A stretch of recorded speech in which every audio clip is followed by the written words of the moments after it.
Look, I don't care what the situation is, whether you're bugged in or bugged out or whatever. Perimeter security is a absolute non-negotiable.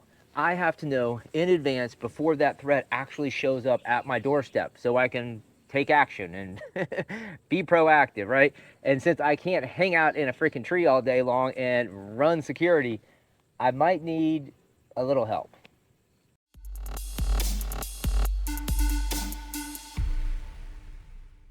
Perimeter defense is not a new concept. Think about some of the most famous examples from history. Hadrian's Wall, the Great Wall of China. Then fast forward to the medieval ages and look at the castle. Look at the intricate layers of perimeter defense that were built into that entire structure. I mean, really, I guess you could say, in all honesty, perimeter defense is how empires survived. And in 2025, it's still how you survive.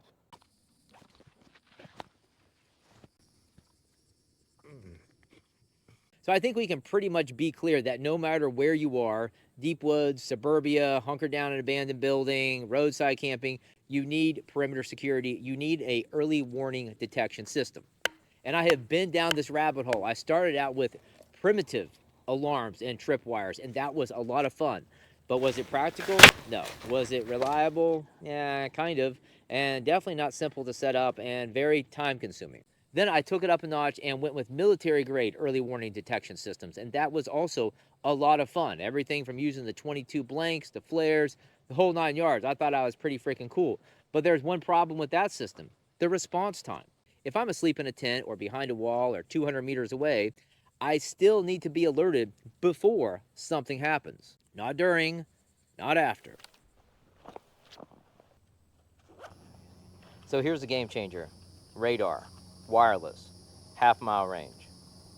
Okay, what do we have with this system? Well, it's really freaking simple. And that's what I love, because in a survival situation, you need simple. You don't need complicated. With this system, that's what you get. You literally just have a receiver and a detector. And when I got these in the mail, they were already charged up. So all I had to do was push a few buttons, pair them up, throw them in the pouch, throw the pouch in the backpack, and hit the trail.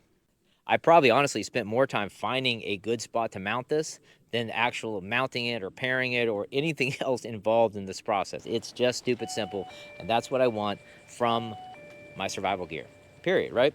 And so when I'm done, I have a 3D radar system in place with AI powered detection. It's weatherproof and rechargeable.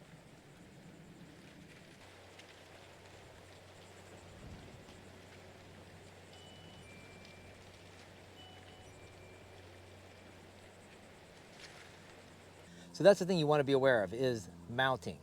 Sometimes it works, sometimes it doesn't. Right there works perfectly, and now I can conceal this even more, and it's obviously penetrating right through that wood. So mounting it in that open space with all those leaves in the way, yeah, and all those branches, not so good. Mounted right there, way better. This is not a toy, this is not a gimmick, it's actually a force multiplier. Okay, so let's talk practical placement and use cases for this system. Obviously, you saw what I just set up. Out here in the woods, great, it works. At my home, great, also that works. I'm at the end of a cul-de-sac. I set this up right at the entrance of the cul-de-sac, about 150 meters away from my home, and I know anybody who's coming down that block. Maybe you live out in the country and you have a super long road, and you need to know anytime somebody shows up at your front gate. Or maybe you're RV camping, or maybe you're just on the road and you just need that early warning detection system because you're sleeping inside your car at Walmart. I don't know, right? I'm pretty sure I'm just scratching the surface with all the different use cases for this system. But there's a few disadvantages to this system, and here's the biggest disadvantage. I don't know why it's like this, but the detector only has a runtime of 48 hours. Weird, right? The receiver has a runtime of 7 days, and I guess the detector less runtime because it's more active detecting things. But it would be awesome to have the same amount of runtime for both the receiver and the detector, right? So hey, maybe not a bad idea. Maybe that's something they can do in the future. And then the other thing, this detector is very sensitive, okay? When I say sensitive, I can put it down maybe on the ground. I don't know why I'd ever place on the ground, but let's just say I place on the ground and there's a whole bunch of grass. Once that grass starts waving back and forth in the breeze, it's going to set that system off. So the problem with false alarms, I guess, is not really a problem because it's just a system working as intended, because it detects 45 feet in front of it and then 10 feet to each side.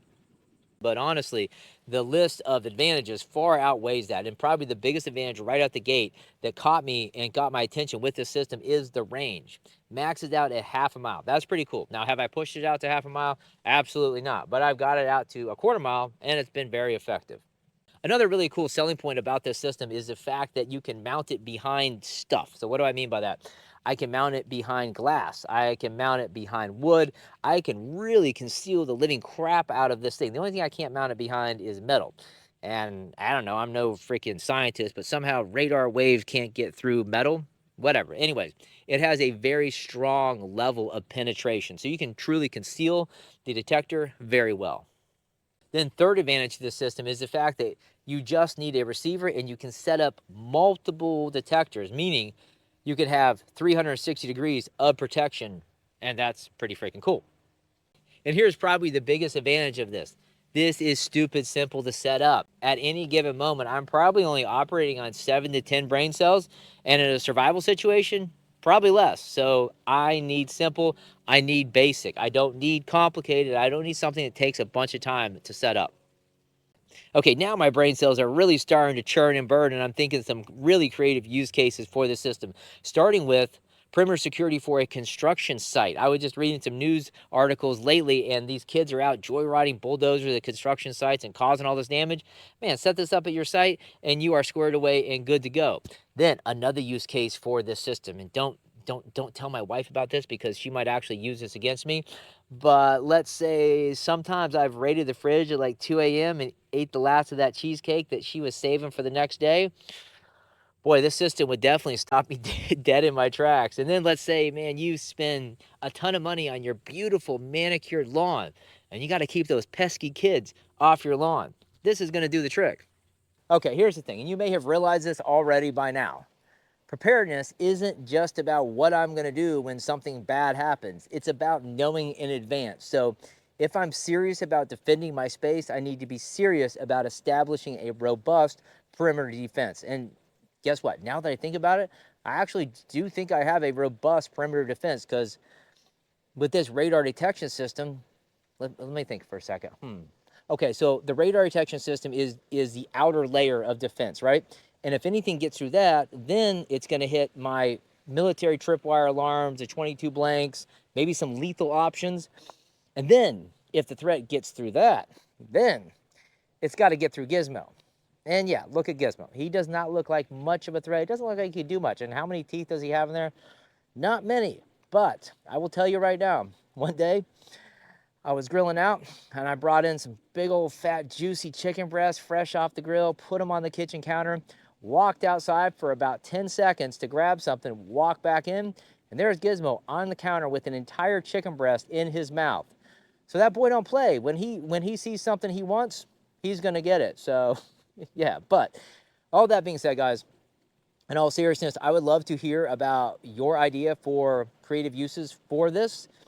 You know, fridge patrol, construction site, abandoned buildings. You know, there's just so many uses for this system. And like I said, I'm probably only just scratching the surface. So here's the deal. Check out the pin post in the description for a link to purchase this awesome product. And when you do that, you support your favorite survivalist, Blitz. And I probably make enough money to get myself a cup of coffee from my favorite coffee shop, which is Dunkin' Donuts. And then, of course, big shout out to the guys at the company with the name that I can't pronounce for sending me this in for review. This is one of the perks of having a decent sized YouTube channel. People send me stuff and they're like, hey, will you review this product? And in return, make a video. And I say 90% of the time, hell no.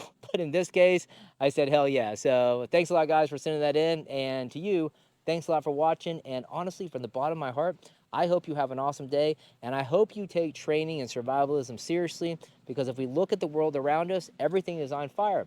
Luckily, here in the United States, we still have time to train. We still have time to make YouTube content and fun stuff like that. Someday, that time is going to run out, and you're going to hope and wish you had trained enough.